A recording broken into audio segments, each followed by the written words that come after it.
in April, so I haven't worked in Oh, like five and really? a half months, and I'm so bored. What do you do that you got laid off from? I was doing IT support for Open Table.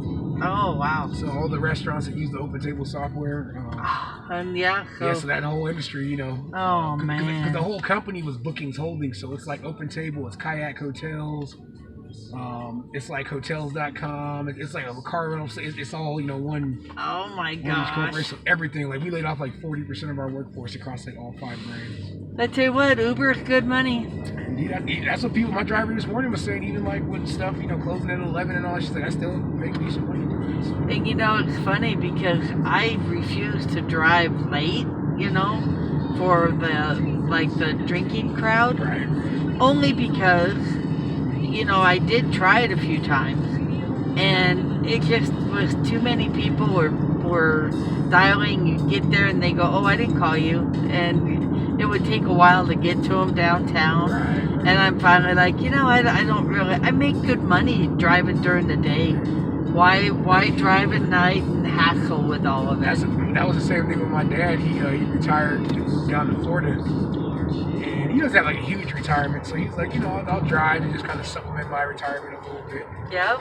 He made it in about 2 months, and I was like, hey, Dad, I think he was doing it for Lyft, and I was like, how's it going?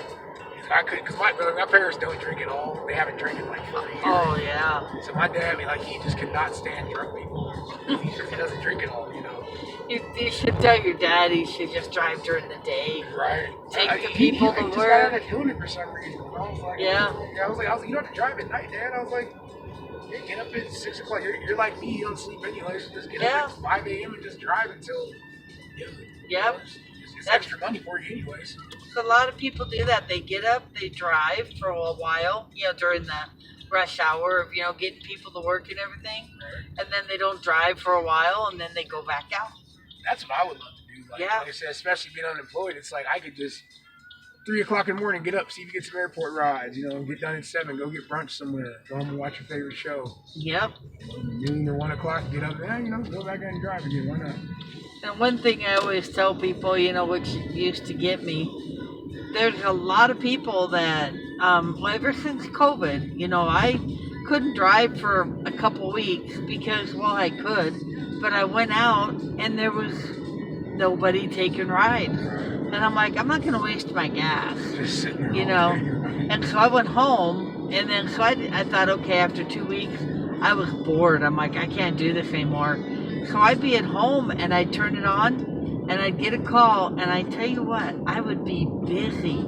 The busiest I've ever been was during COVID. Huh. And I made such good money. So probably a lot of drivers are just like, I'm just going to go. A lot of people didn't drive. Right. They went on unemployment. And so those of us that decided to drive, and you know what gets me is I've seen people driving with like plastic up right like here. A little barrier, And I look at them and I'm thinking, if you're that afraid to drive, Probably maybe you shouldn't be out here driving.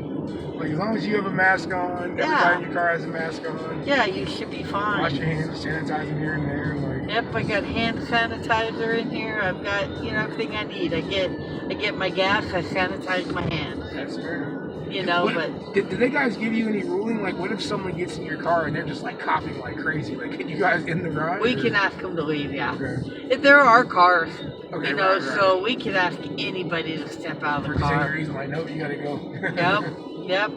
Like if you were just being the biggest jerk, right. I could pull over anywhere. You'd be like, nope, that's in your garage. Yeah, but I would never do that. I had one woman that was just horrible, and that was when I was driving for Lyft, because I used to do both. Right. But Uber has kept me so busy. There's no reason to drive for both. And this woman she was hitting the seat because she was acting like I was gonna hit a car, you know, and you know, so she was making me nervous. And at one point, I almost pulled over at a gas station and told her to get out. I almost did, but I went ahead and took her home. You know, I thought, no, I'm gonna go ahead and get her where she. Go ahead and get her to her spot. But you guys get to rate riders as well too, right? Yeah. Yep. So if we rate someone like a 1 or 2 or 3, I think we will not get them back again. So like, it'll just make sure that like even if you're in that area, you'll never get that person. Yep. Yeah. Yeah. Yeah, but you know, there's been times I've gotten that person again. Oh wow. And I'm like, I had one guy and I didn't rate him. I rated him good. And it was funny because it isn't even my normal part of town. And I got him like 4 days later. Oh wow. And he's like, "Didn't I just have you?" I go, "Yes, you did." I That's go, great. I've never gotten the same driver on Lyft or Uber. I never know. have. I think with the way there's not as many drivers. Probably more likely, You know? especially if you only Yep. start in a certain area, you might get those people.